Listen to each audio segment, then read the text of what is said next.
Hello বন্ধুরা, সবাইকে শুভ বিকাল। আর সবাই কেমন আছো? আসসালামু আলাইকুম, welcome back to my blog. So এখন কিন্তু এই যে দেখতেই পারছো যে এখানে কিন্তু একটা প্যান্ডেল টানানো আছে। আর এটা মেবি হয়তো বা বিএমপি নেতাকর্মীদের হয়তো বা এখানে কোনো একটা মানে অনুষ্ঠান হচ্ছে। সো এর জন্য প্যান্ডেল টানানো হয়েছে। আর আমরা কিন্তু এখন বাজে আসরের নামাজের পর হয়ে গিয়েছে, যেহেতু সো ঘুম থেকে উঠে দেখি যে ওই পাশে, যেহেতু আমাদের শাশুড়িরা ওই পাশে থাকার, এই যে হচ্ছে আমার প্রিন্সেস, আমার কলিজার টুকরো, আমার মেয়ে ঘুম থেকে উঠছে। সো আমি বললাম কি চলো তোমাকে একটা কিছু দেখাই, সেটা হচ্ছে অনুষ্ঠান হচ্ছে। সো ও গানের শব্দ পেয়ে তো দৌড়ায় মানে উঠছে। সো যাই হোক, আমি যেহেতু ওই পাশে থাকি, সো এই পাশের আওয়াজটা একটু কমই পাই। আর যেহেতু এই রুমে এখন ওই যে ফার্নিচার, এই রুমের জন্য ফার্নিচার বানানো হয়েছে। আর এই যে সোফা, সো এগুলো যেহেতু মিস্ত্রির বাসায় এসে কাজ করতে আছে, সো এখন ঘষানো হয়েছে, এখনও বান্ডিশ হয় নাই। যাই হোক, এর জন্য এই রুমটা এখন এলোমেলো। অবশ্যই ঘরটা ক্লিয়ার হইলে তোমাদের সাথে ব্লগ ভিডিও দিব এই রুমের। আর যেহেতু এই রুমেরই ফার্নিচার বানানো বাকি ছিল, সো এই তো আলহামদুলিল্লাহ হয়ে যাচ্ছে।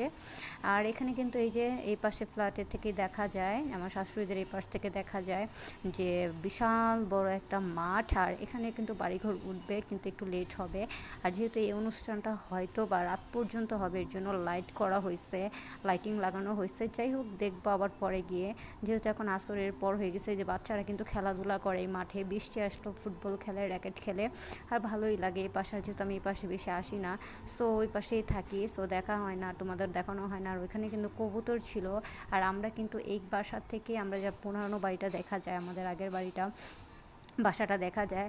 সো বন্ধুরা, এই যে আমার আমার পিটি গার্ল দেখছে, সেও দেখছে আমার সাথে সাথে খুব মনোযোগ দিয়ে। আর এই যে পাশে আছে সোফা, ঘষা হয়েছে, এখন পর্যন্ত এগুলো বান্ডিশ হয় নাই। সো ভালো করে আগে ঘষতেছি, যেহেতু বাসায় এসে মিস্ত্রি দিয়ে তারপর এনে তারপর কাজ করানো হচ্ছে। আর এখানে কিন্তু বসাইছি চা আমার শ্বশুরের জন্য, সে মানে চা ছিল, সো এটা গরম করে দিচ্ছি। আর যেহেতু আমি রোজা, আর আসরের নামাজ পড়েছি আলহামদুলিল্লাহ, একটু পরে ইফতারি মানে করবো আজানের পরে, তারপর আমি চা খাবো।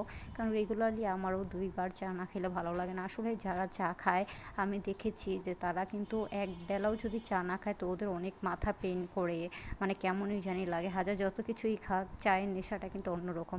যাই হোক, আমারও কিন্তু রং চা ভালো লাগে। বেশিরভাগ ঘরে আমি আর আমার শ্বশুরি মানে রং চাটা খাই, যেহেতু আদা দিয়ে, লং দিয়ে, তারপরে তেজপাতা, গরম মশলা সব কিছু দিয়ে বানানো হয়।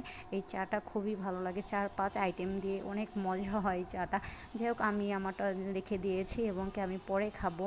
সো এর জন্য যাই হোক, তোমরা আমার পুরো ভিডিওটা দেখতে থাকলে, আর ভালো লাগলে অবশ্যই লাইক করবা এবং কি সাবস্ক্রাইব করে পাশে থাকবা।